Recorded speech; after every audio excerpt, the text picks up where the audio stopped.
Hi, I'm Neal Ronaghan with Nintendo Report, and I'm here to talk to you about the Switch. Joining me is Daan Koopman, who is also here Hello. to talk to you about the Switch. Hello, everybody. So I've been playing The Legend of Zelda Breath of the Wild. Don, you have played, although not, you've played at like review events and stuff. You've played a lot of 1-2 Switch. Well, I had a specific review event where I played 2.5 hours of One to Switch, where people of Nintendo of Europe were in the room and they were closely monitoring what we were doing. So I guess let's before we get into the meat and potatoes of Breath of the Wild, which I will offer a warning now. This might be a little reaching a little into spoiler territory, not like crazy amounts, but if you go to our website for our written review and also our video review, I'm kind of going out of my way to make sure that we're not really spoiling anything. We're Sure. being as general as possible, but this one, this isn't. This is going to get a little deeper. Um, Fair enough. so do worry, I guess, if you're the kind of person that's gonna like find out that there's a sword in the game and run away or something like that. I don't know. But let's start with 1-2 Switch. So Sure. Don, what are your feelings on 1-2 Switch so far? I still have yet to play it. Yeah, I will fully play when I get it on the 3rd of March, but yeah, I got to play it for 2.5 hours and I played with the guy in the room I knew exactly the most of, so I chose the right person for that type of content, and we just had a blast going through all the 28 games in that collection. Um, I wouldn't say that anything is too majorly deep or meaningful in any given way. It's a party game. It shows what the Joy Cons can do, but it does it with a finesse that I really didn't expect because there's so many fun mini games in that collection, though. Um, one of the ones that immediately stood out to me, and we went really back and forth on that, was Liar's Dice, where What's we what's hmm? that? So basically, yeah, the Joy Cons are basically dice, and you shake them and then put them down on the table. And when both players do that, you actually get to know what the opposite player has rolled, and then you kind of have to fake them out. Like, you know, you have a really low roll, should probably re-roll, and this can be an indication from we have 99 because both ones are is 99 pretty much, or it could be an indication from you know maybe I should. And you can do that up to 3 times, and then you have to flip your Joy-Con over, and then it will reveal who was actually the winner. So how do you find out what the other person rolled? It does it with little shakes in your hand, so turn, turn, turn, and then a Okay, so it pause does for like the other one, guys. two, three. Turn. Yeah, and then a pause for the dice, and then turn, turn, turn, and then let's. That's kind of Hey, cool. Like there's some meta games in that, and that I mean that seems to be a lot of what 1-2 Switch is about. From even the ridiculousness of I know at the New York event, like people were wearing the cow hats while they played the game mhm. because adding that meta layer kind of makes 1-2 Switch a more ridiculous game. Oh, absolutely, yeah. I think like that's why I want to test it in an environment that feels more fitting because I really want to play with people that I know really well and see how they react to certain stuff. Um, but it's I had just had a really good time with it, and surprisingly so. I didn't know what the depth would be when I played it back in Frankfurt. I saw 5 mini games, and that was about it. I was like, "We'll see, we'll see." I think there's some cool stuff there, but a couple of the things are kind of throwaway. There's actually a variation on the shootout mini game where they blur out various F-related words, and then they really try to fake you out until they actually say fire. Yeah. So So is that counted as a separate game or it's is that counted as a separate game. That's the okay? negative part about it. So how Um, many how many like kind of dupes are there? So there's fire and then like the fake fire one. yeah, I think that's the only one really. Like all of Okay. them, the rest of them seem like pretty different from one another. There are some ones that you will do like a couple of times to be done with. Like the telephone one is cool for a couple of times in a similar way to the fake fire is because you will have to recognize the right ringtone and then pick up the phone. So it's still that back and forth. But after a couple of times, I think that you're kind of done with those kind of mini games and want to go into something meatier. And there's for something like air guitar, where you basically just jam out the entire time with your fake air guitar and try to do different moves at different intervals, like do a yeah at certain points and throw your arm into the air. So it's a fun competition, that exactly. Um, and another one is the table tennis one. I didn't have really expectations of the table tennis one, but you actually really have to listen to the sound, because then you know what kind of ball is coming your way, like a slow ball or a fast ball. That's how you react to it.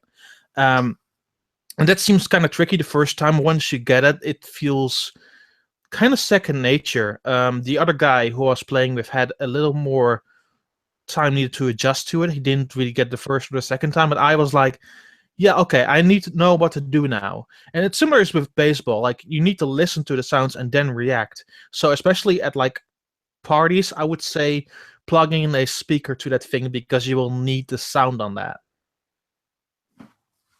Cool. Yeah. Are there any? So I know there's like the board game mode. Did you get to check that out? And was that cool? Yes, yes, we did. So I think the cool thing about the board game mode is there are no repeats, because once a game is finished, it will be glossed over if another player of the player that's behind will roll over it. So it will not count until for the actual counter of your roll, which is really neat and just keeps the flow going. I think the good thing about that multiplayer mode is that there's still plenty of options to come back, because in the actual roll you will see a skull, and if you hit that skull, it will immediately move over to the other player without any hesitation, and then he gets to roll, which can make for some very funny moments. I will tell you that much. But yeah, I I was really surprised by One to Switch. Like, I had good hopes for it. I thought there were some good elements in there, especially like the safe crack one and the ball count seemed kind of interesting. Um, but after playing all 28 games, it feels more complete than I imagined. I feel that some of the games need a better explanation, though. I feel that they're a little long-winded, especially, well, in the actual introductions videos that you see online, they don't really talk as much, but they give an actual explanation in the actual game. So you will really need to listen sometimes, and sometimes you will regret doing that, or you're not getting the full picture of it. Like, you would need to listen and watch, and sometimes that's kind of the hard thing to keep focused the entire time while you're playing. Especially had it with the gorilla one, where at first instance I didn't really get what to do, but then I realized, oh, I need to constantly bump my chest back and forth and do it in the rhythm. Which is kind of silly in a bunch of ways. But at first I didn't get that and didn't see how I could win the game. So there are some things that do deserve like a quicker and faster explanation, like just a quick information screen or something like that. But for the majority of it, it seems pretty simple and straightforward. Cool. I'm earnestly looking forward to playing 1-2 Switch. I'll be getting it on launch day, and I look forward to playing it with friends. When I've been telling my friends about the Switch, that's the game that I've been kind of using. I mean, I got a couple friends that I can tell about Zelda, but that's not the kind of thing that you're going to sit around and play together. Oh, absolutely, yeah. I mean, it's a little bit. I've had some fun the past couple days with the game, in like kind of showing people the stuff you can do in that game, and then kind of just, alternating exploring around. But 1-2 Switch is the multiplayer game that I kind of crave, and I'm curious to see if it'll last. Like, I look at something like a Jackbox Party Pack, which I'm happy that's coming to Switch as well. Sure. But that's the kind of game that stayed from when that first one launched. Like, yeah, we've been adding in Jackbox Party Pack 2 and 3 and Quiplash and all that jazz on top of what I've played, but like, that has been a staple at parties since I got it for the first time. And I'm curious to see if 1-2 Switch will have that kind of longevity. I worry that it won't, but only time will tell. Yeah, for me it's hard to tell right now. I think I enjoy all of the games, but I don't see myself like instantly going back to it. It's more like a thing I throw out at parties when I need be. And they will probably have a good time with it, and I myself will too. But it's not something to just pull out at randoms like, let's check this out if they don't really care for it either way. But it's more interesting than I imagined it would be. Like one of the mini games that feels more substantial was like you have this treasure chest and it's completely surrounded by locks, and you constantly have to switch around the controller and find that correct spot. Another one is a Joy-Con rotation where you have it on a table, you have to tilt it to as long as you can without losing the good grip on the controller. And when you drop it or you do something that doesn't keep it right in balance, it will say and all the points instantly are lost. You have to do that within 3 rounds. So there's a lot of interesting stuff there that feels sometimes actiony, sometimes a bit more focus oriented, which I like. But the package in itself is a solid package, but I wonder how long it will last. Cool. You will be writing a full review for Nintendo World Report probably this weekend. A day or two after launch, just so you can get that real world experience with one. Sure. I'm not sure if I'm going to write. Yeah, I'm not sure if I'm going to write a full preview like I usually do because it's so close to launch. Yeah. Maybe this will be your full preview. We can just put an article. Yeah, maybe. I will maybe write a little bit on how I felt during that experience, but it's like going into the games and everything. I think that's better suited for the review that's likely 2 days later, 3 days later. Cool. Well, I'm looking forward to see what your final conclusion are for 1-2 Switch. But now let's get down to brass tacks. Let's start talking about the Legend of Zelda: Breath of the Wild, which actually about an hour before we started recording, I rolled credits on the Legend of Zelda: Breath of the Wild. Okay, my first question is: have you fully completed the game or not that much yet? So, all right, like yes and no. Like I've done a lot in the game. So there are the shrine. I guess where to begin? There's a lot in this game. Okay. I've put in by my estimations, because there's no activity log on the Switch, which is a tragedy. Sure. I've put in easily 50 hours into this game so far. Okay. And what I did, I guess, before I went and fought Calamity Ganon, there's the 4 dungeons that you go to, where you get these things called divine beasts, which are like these weird robot creatures. And those inside of those things are where the dungeons are. And those are basically the only dungeons. I have a major critique of this game, and I feel bad starting with this, talking about it. It's that the dungeons are really insubstantial. Like, especially coming off of something like Skyward Sword or replaying Twilight Princess, or hell, even Link Between Worlds. The 4 dungeons, they're just not that deep. They just feel like slightly elongated shrines.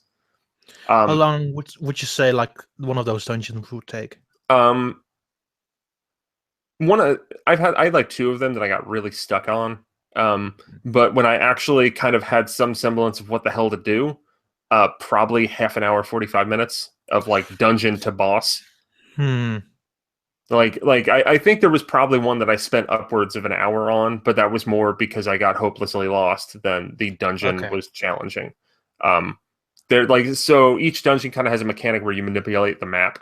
Like one will be like, there will be like a 3 pillar or 3 there's like a cylinder that's split into 3 parts that you can rotate them each 90 degrees. There's like an elephant trunk that goes up and down, and stuff like that. But the dungeons are really disappointing, honestly. But outside of that, pretty much everything about the game's incredible.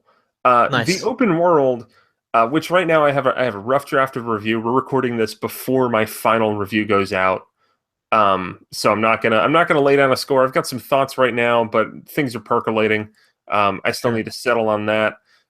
You can go to NintendoWorldReport.com, as the review will be out now. We'll also have a video review on this very channel. Nice. That will have the score there. This one will not. I have a line in my review that after decrying the dungeons, I posit that maybe the overworld is the best dungeon ever, because Huh. wandering around the overworld is like that's the magic of the game.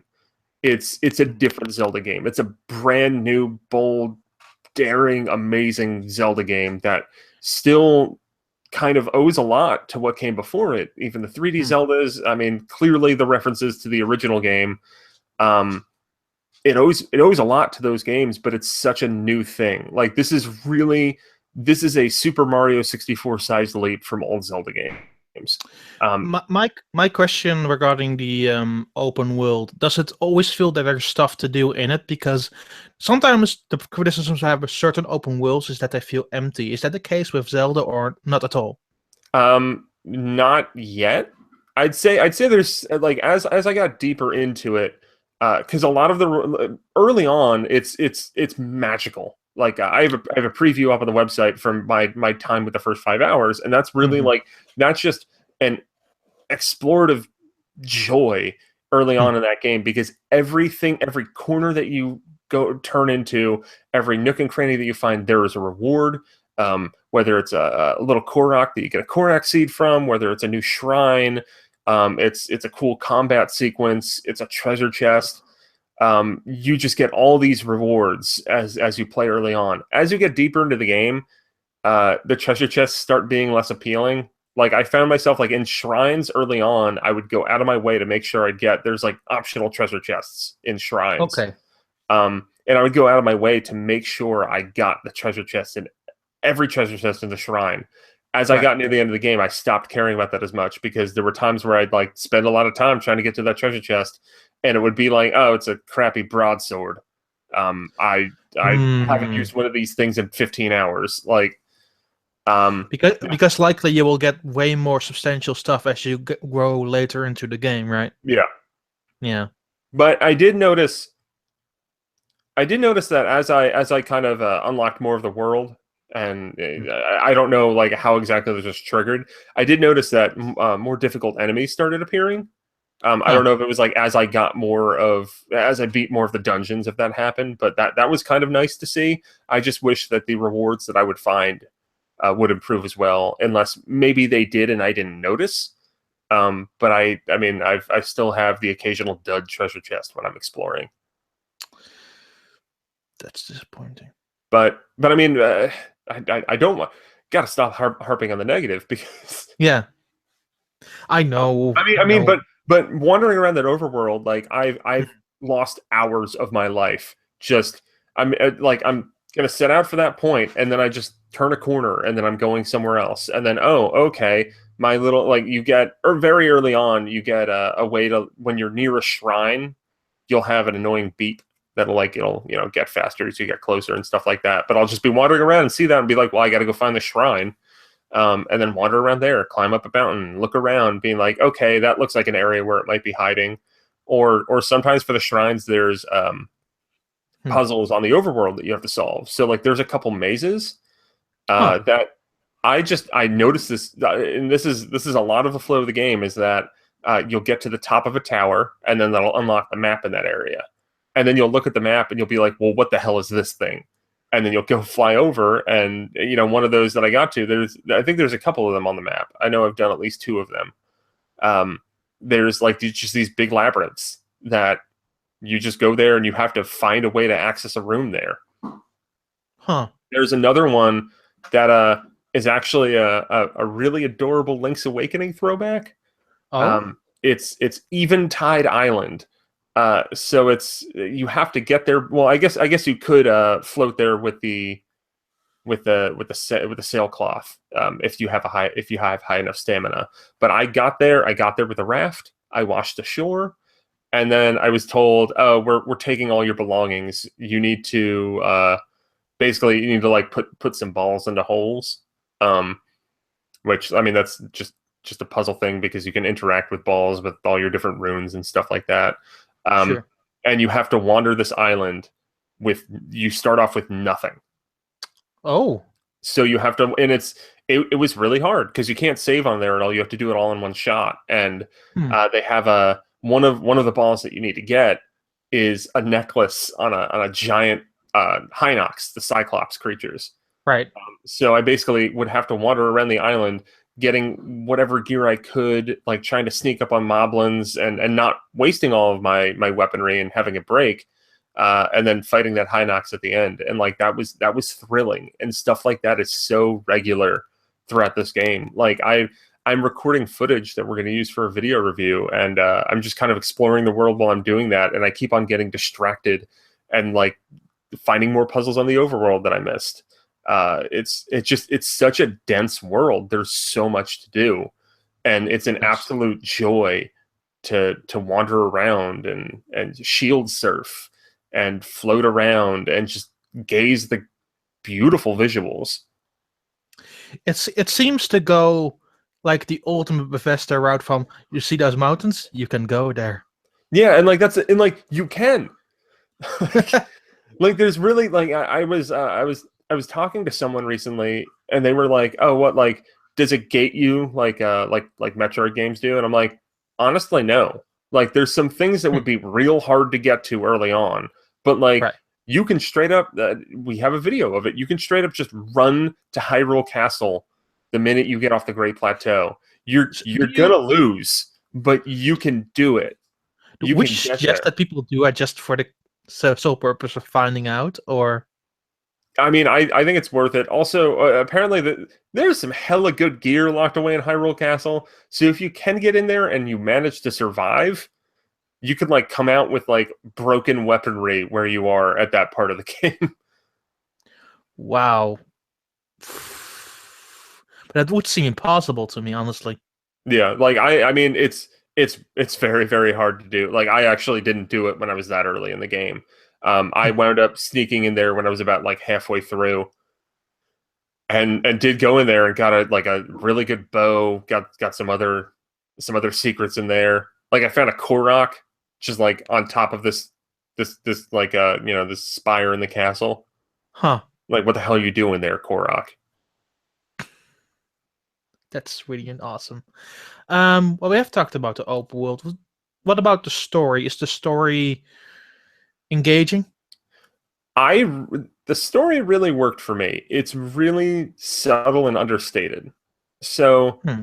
I won't go into full detail, but like you kind of you figure out what happened 100 years ago pretty quickly. Um, Okay. like within the first couple hours, they're like, yo, dog, here's what happened." From that point forward, like there's a couple story quests that I mean, well, you don't have to go on them right away. It's like the way that the game gives you a little guidance early on, and it's definitely it seems like it might be the preferred path, although you can truly go in any direction. But the early story, it kind of like gives you the setup, and it's just like, and you can do whatever you want.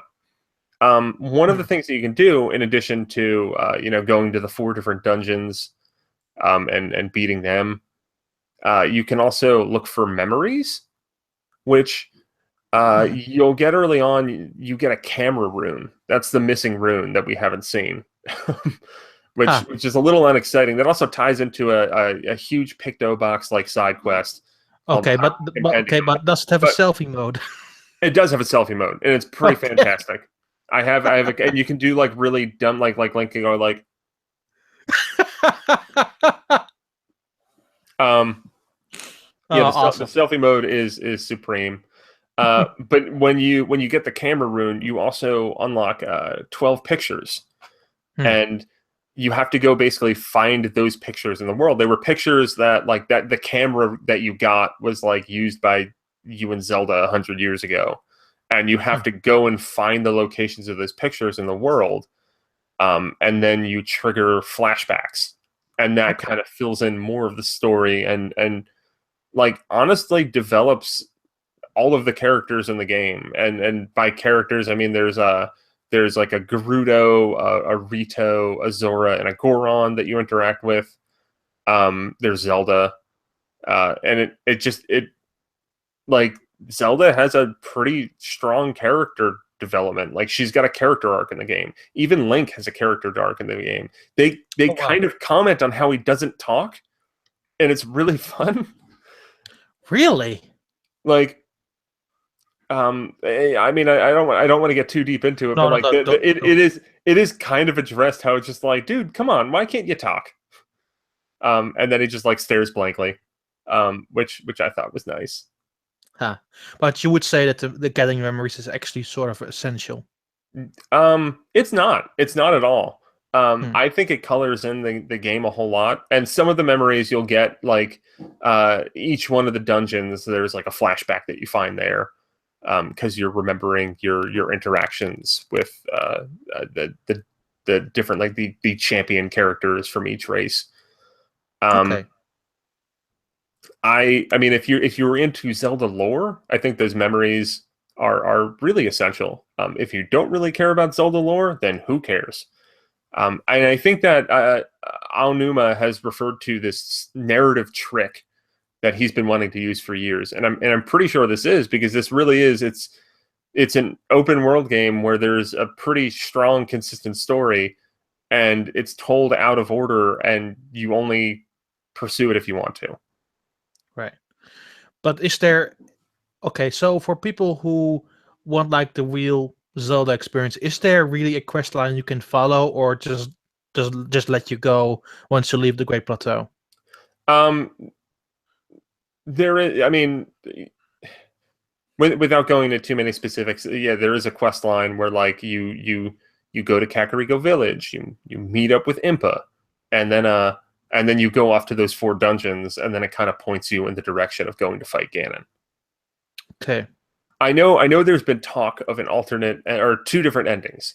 Um, I believe that when I beat the game, I did not get the full, or I guess like get the really good ending. Maybe I did. Hmm. I don't know.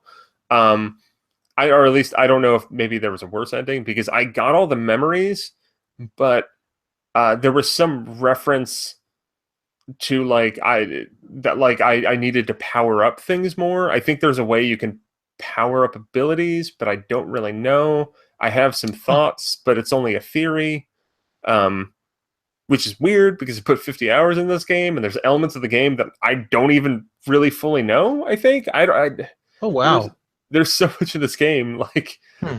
I think there's a way that you can power up the Master Sword when you find it, but I'm not really sure. Like there are blacksmiths in the Huh. land, but I have not figured that one out.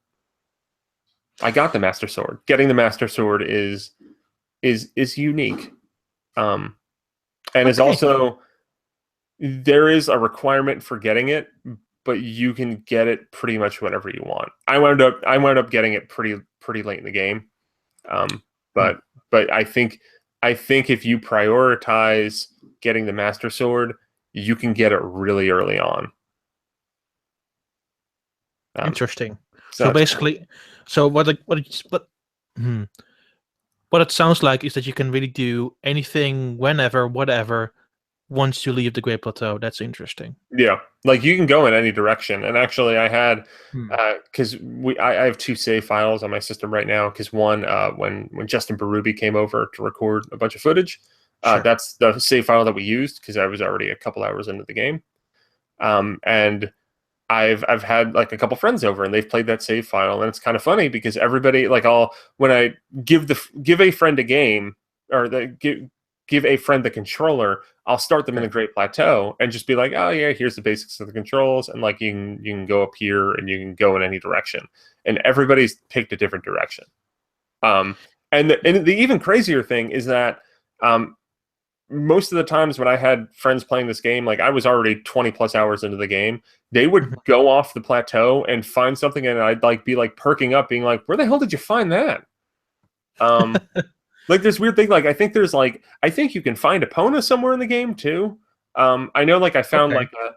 like a it looked like a descendant of Zelda's like white horse. There was a horse in the wild that I have not been able to tame that I've affectionately named Ganon Horse, because it looks like it's like a Ganondorf horse. Huh. Um, and yeah, there's a lot of side quests, and that's how I first found out about like the different horses that you could tame.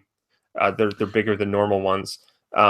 Is that I think I don't know the full number of side quests, but there's a lot. Some of them are like pretty like dopey and insubstantial, but There are Okay. some that are stiff challenges.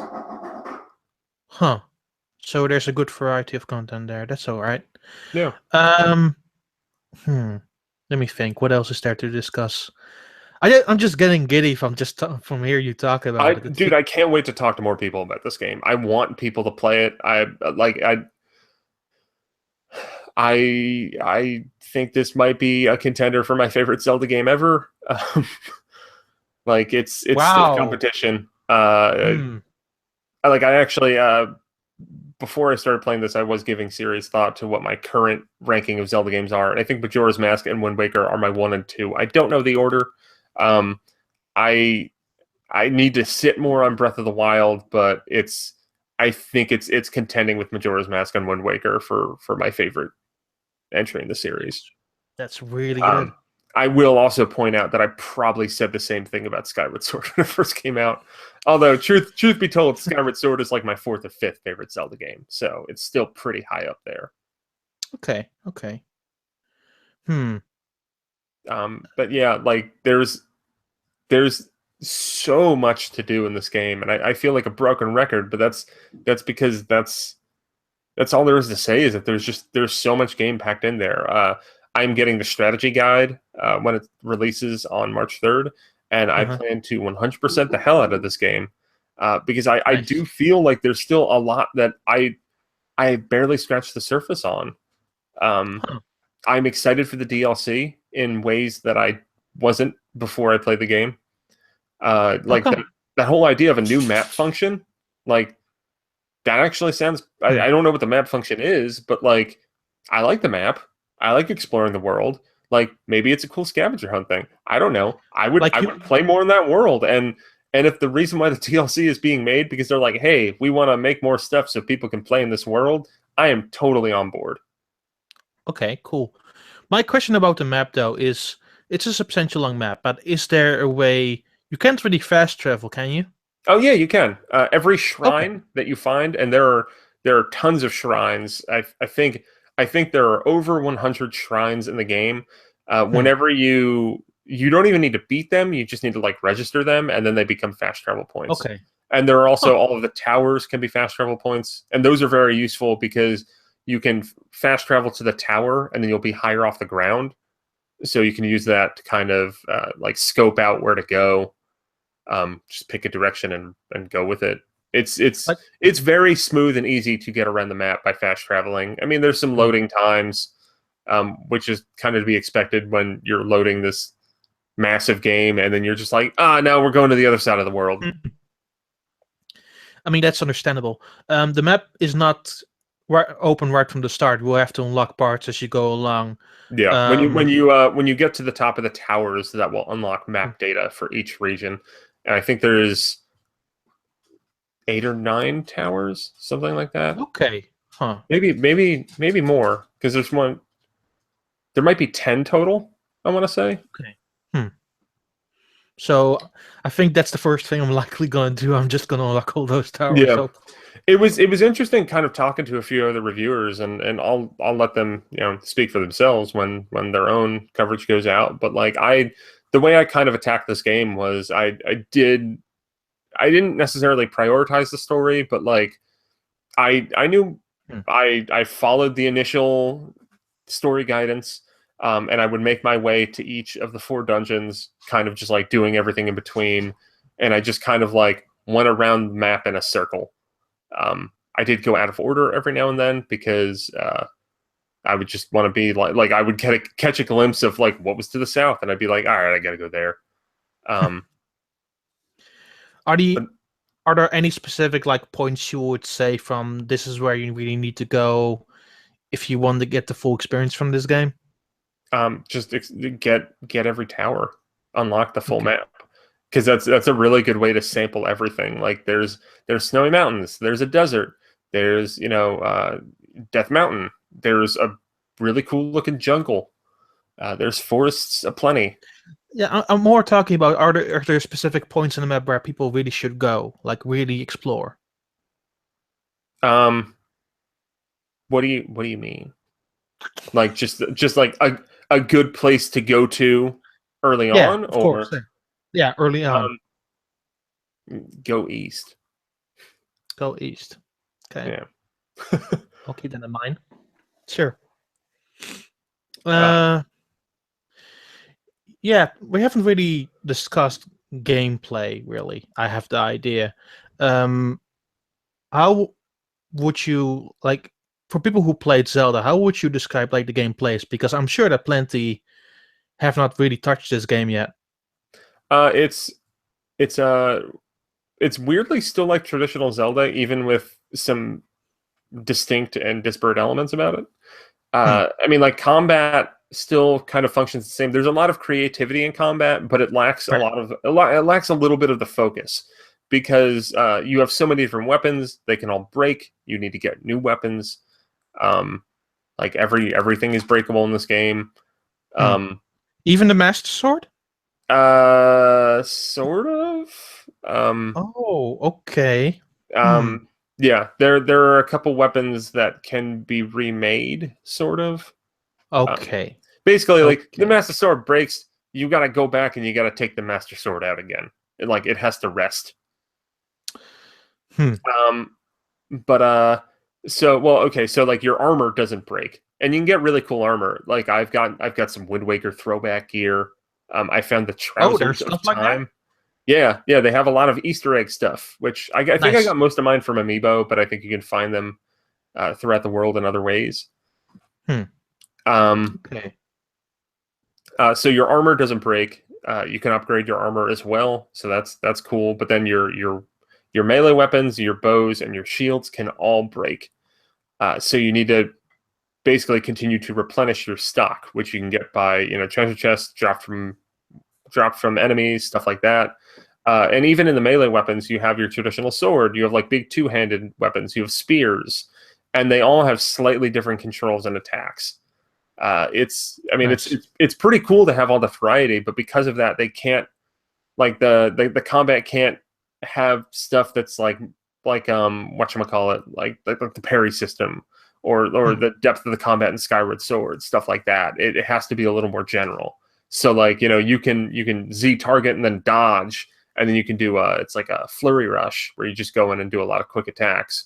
But aside from Right. that, like everything's kind of a little more freewheeling in combat, like because you can use your runes, you can push rocks, you can use the magnesis rune to pick up a boulder and smash it down onto enemies. You can use the bombs to blow stuff up. You can use the stasis rune to like freeze a This block, and then you hit the block, and then it will fly into enemies, and it's great. the It's so status much rune fun. seems fantastic. I would Yeah, love everything about that. it's hard to control, but man, Hmm. it's a good time. It's a real good time. Yeah, what I've seen from videos, it seems that you kind of need an adjust period, and once you get it, you will get some really good fun out of it. Yeah, I mean, well, also the one thing that I'll remind everyone who's playing it for the first time, death shouldn't be feared. Death should be welcomed in Okay. this game because the penalty for death is minimal. You'll go back to your last save, which it auto saves frequently. You can save manually at virtually any time. There's a couple, like for example, even Tide Island, you cannot save during that. Okay. You have to like do that whole thing in one shot. Uh, but I if you go into a group of enemies and you die, you're probably just going to respawn right outside the group of enemies. I actually had one unfortunate sequence where I respawned in the group of enemies. So I died Oh and got man. back up, and before I could think, I got hit on the head and died again. Um, but you can also like warp pretty much out of any situation, which can Oh, be handy in moments like that. huh. Um, That seems kind of Xenoblade-esque. Well, I know yeah, that Monolith is involved with, but like the saving system, what you're telling me seems kind of Xenoblade-ish. it is very Xenoblade-ish. Hmm. And Monolith. I mean, it's known. I looked at the credits. Yeah, they did it. Also, Tosei helped with this. But it's Huh. because I think Tosei helps with everything. Right. Huh. You mentioned the Amiibo a little bit. Like I'm gonna get the figures. They're really cool, but is their functionality It's important in any given way? it's really nice to get like It's really nice to get the random items. I haven't mentioned how you can cook stuff, which that's how you Okay. like gain hearts in this game, and that kind of sucks a little bit because cooking stuff takes an inordinate amount of time, and it's kind of a drag. But like I like the idea of that because you can basically like craft really cool meals that like can give you a crazy defense boost for a couple minutes, Yeah. and that's a good time. But by using the amiibo, which I have the 30th anniversary amiibo, and I only have I don't have it right near me, or else I break it out. But I have the Archer Link amiibo, which basically that'll give you a pretty great bow, and then some Hmm. other random stuff falling through the sky. All of the Zelda series amiibo give you a treasure chest and just a bunch of like random stuff. For like Zelda, it's always flowers. Um, for Wind Waker Link, or for Wind Waker and Toon Link, you get fish. Hmm. And it's actually kind of funny if you use Link's Smash Brother amiibo, you just get a horse. What? Um, so Really? yeah, just got a horse, just shows up. I didn't know. I don't think that was known before. Yeah, that's news Wow. here. Holy crap. Okay. And actually, I should check to see if the coloring's Epona, because I basically just like I was testing the amiibo and then like excitedly like I got very very happy because I'm just like there's just a horse out of nowhere, and the horse was on the Great Plateau, and I the horse was stuck there.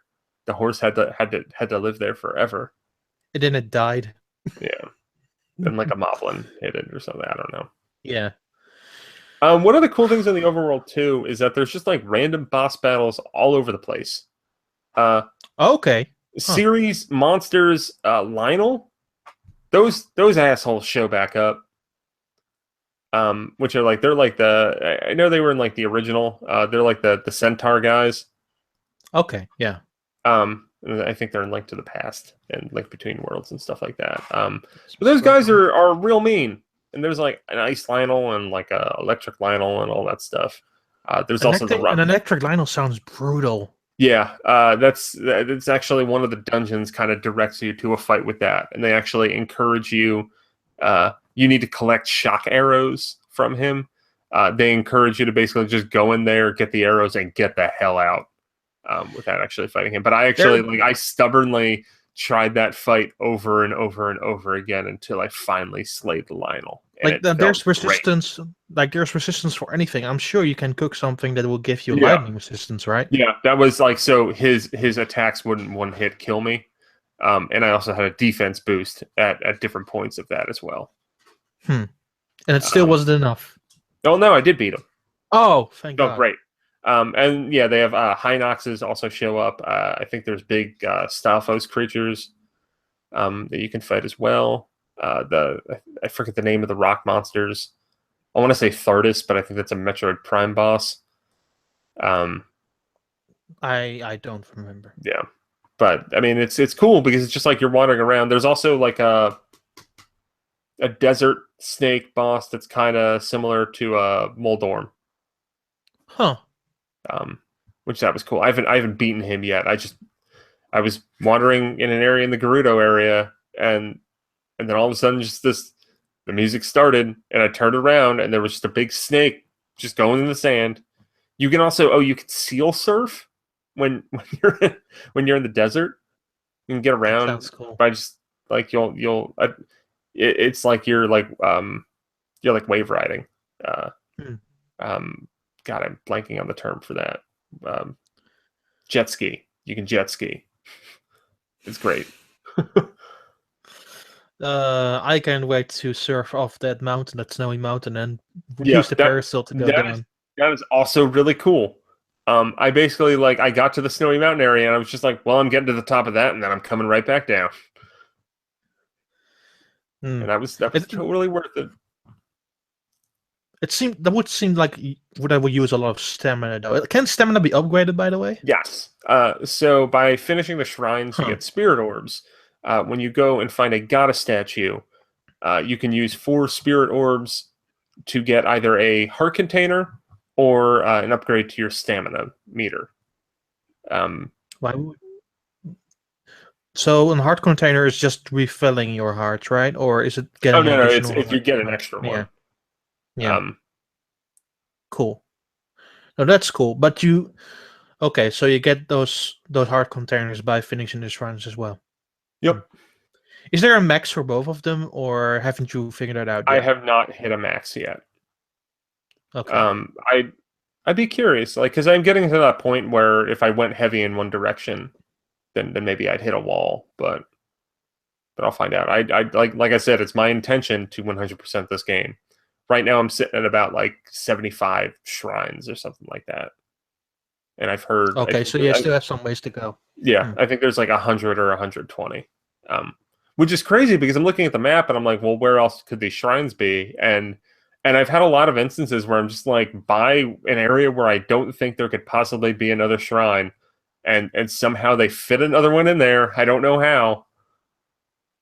So you really have to be lucky in some instances to find a shrine. They're not really Yeah, obvious always all the time. yeah, Oh, okay. Seems like a lot of work. I'm up for it. yeah. No, it's a magnificent game, and Hmm. and I think whether you're well, I can't vouch for the Wii U version.